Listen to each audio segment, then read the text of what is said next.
The second part for classroom interventions and supports after settings is routines. Routines are very important in the classroom, and you must establish them early to make them very clear on what you are expecting. Some descriptions and critical features of routines include establish predictable patterns and activities, promote smooth operation of classroom, outline the steps for them completely, practice regularly, recognize students when they follow these routines, and make sure that you let them know that they are doing it appropriately. And create routines for problematic times, so when students might act out or a bad time during the day.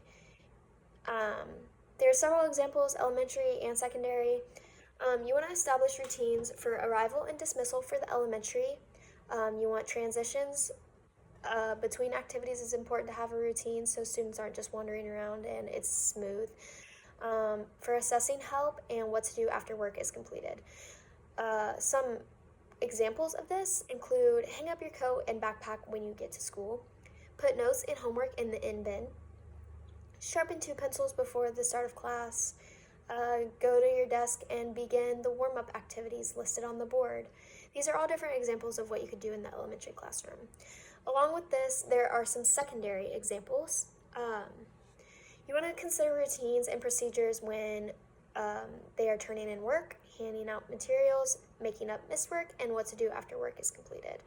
Some examples for the secondary classroom include a warm-up activity, a review of previous learned content, instruction for new material, and guided or independent practice opportunities and warm-up activities. Along with all these examples from elementary and secondary, I believe it's also important to know what is a non-example of routines.